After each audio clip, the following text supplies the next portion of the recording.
এই নোকিয়া ফোনের মধ্যে যে দুটি হাত দেখতে পাচ্ছেন, সেই হাত দুটির পেছনে রহস্যটা জানলে আপনি নিশ্চয়ই অবাক হয়ে যাবেন। হাইওয়ের মধ্যে দিয়ে যাওয়ার সময় রাস্তায় থাকা এই ফালতু জিনিসগুলো তো প্রায়ই আমাদের চোখে পড়ে, কিন্তু সত্যিই কি সেটা ফালতু জিনিস, নাকি আমাদের চোখে কিছু ফাঁকি দিচ্ছে? ট্রেন ছেড়ে বেরিয়ে যাওয়ার সময় ট্রেনের পেছনের বগিতে এই এক্স চিহ্নটি কেন দেওয়া হয়? এর মানে কি? এই এক্স এর বদলে কি ওয়াই বা জেড ব্যবহার করা যেত না? কেন এখন প্রায় সব নতুন ফোনেই শুধুমাত্র টাইপ সি পোর্ট দেওয়া হচ্ছে?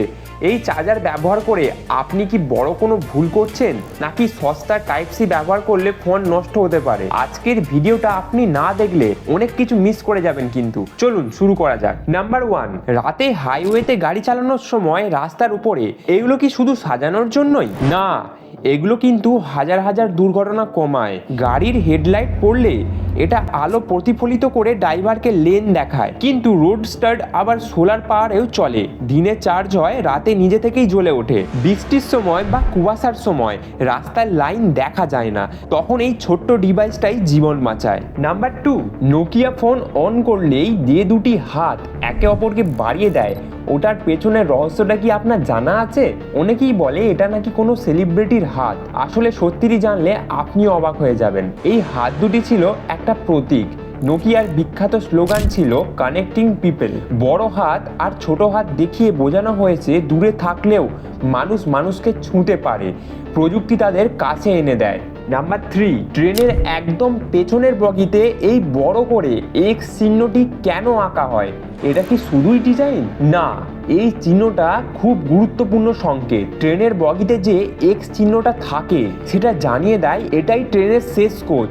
ধরুন কোনো কারণে মাঝের কোনো বগি আলাদা হয়ে গেছে, তখন ট্রেন মাস্টার বা রেল কর্মীরা যদি পেছনের এক্স না দেখেন, তখন বুঝতে পারবেন ট্রেনটি সম্পূর্ণ যায়নি। ভারতে ইন্ডিয়ান রেলওয়ে এই নিয়মই ব্যবহার করেন। অনেক সময় রাতে লাল লাইটও লাগানো থাকে, যাতে দূর থেকে বোঝা যায় ট্রেনটি শেষ হয়েছে। নাম্বার 4, আচ্ছা কেন এখনকার দিনে সব নতুন ফোনগুলিতেই এই টাইপ সি ব্যবহার করা হচ্ছে? কোম্পানি কেন এগুলি দিচ্ছে? আসলে এর পেছনের কারণটি জানলে আপনিও অবাক হয়ে যাবেন। কারণ এটা হলো ইউনিভার্সাল, মানে হলো একটাই পোর্ট দিয়ে চার্জ, ডাটা ট্রান্সফার, এমনকি ভিডিও আউটপুটও করা সম্ভব। এছাড়া এটা দ্রুত চার্জ সাপোর্ট করে এবং আগের মাইক্রো ইউএসবি থেকেও অনেক বেশি টেকসই। ইউরোপে নতুন ফোনে টাইপ সি বাধ্যতামূলক। এবার এই চার্জার ব্যবহার করে আপনি কি কোনো বড় ভুল করছেন?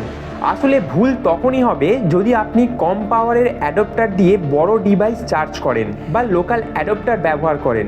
সব টাইপ সি চার্জার একরকম হয় না, ওয়াট কম বেশি হয়। নিম্নমানের অ্যাডাপ্টার হলে এতে ঝুঁকি আছে। আরেকটি প্রশ্ন, সস্তা টাইপ সি ব্যবহার করলে কি ফোন নষ্ট হতে পারে? আসলে বন্ধুরা, হ্যাঁ হতে পারে। সস্তার অ্যাডাপ্টার কেবিলে ভোল্টেজ ওঠানামা করে, এতে ব্যাটারি বা চার্জিং আইসি ক্ষতিগ্রস্ত হতে পারে। তাহলে যখনই পরের বারে কোনো টাইপ সি অ্যাডাপ্টার নিতে যাবেন, একটু পয়সা খরচ করে দামি জিনিসটাই নেবেন।